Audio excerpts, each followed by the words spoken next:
हिजाब पर Karnataka high court के फैसले के खिलाफ कर्नाटक के भटकल में बंद मनाया जा रहा है। मुस्लिम तंजीमों की जानिब से बंद की कॉल दी गई है। शहर में दुकानें और बाजार पूरी तरह से बंद नजर आ रहे हैं। वहीं कर्नाटक के अमीर शरीयत मौलाना सगीर अहमद रिशादी ने 17 मार्च को हिजाब पर कर्नाटक हाई कोर्ट के फैसले की मुखालिफत में रजाकाराना तौर पर रियासतगीर बंद का ऐलान किया है।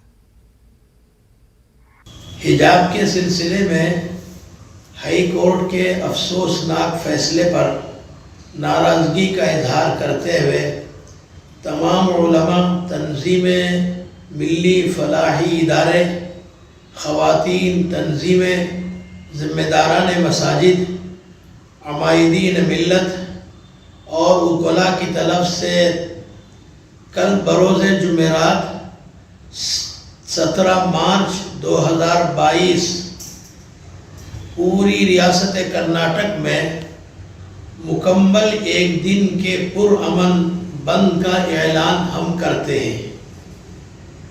जुमला मुसलमान मुलाजिमीन, ताजिर, मजदूर, तलबा व तालिबात, उकला, हर एक तबका इस बंद पर शरीक होकर, इस बंद में शरीक होकर उसको कामयाब बनाए और हुकूमत को बावर कराया जाए कि हमारे इस मुल्क में मज़हब पर अमल करते हुए तालीम हासिल करना मुमकिन है।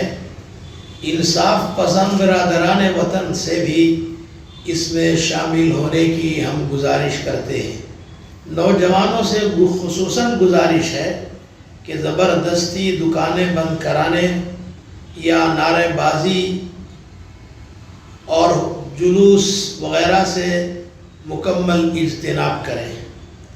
ये बंद निहायत पुरअमन, खामोश और सिर्फ अपने नाराज़गी के इजहार के लिए है। खबरों में फिलहाल इतना ही, फिर होगी मुलाकात। आदाब।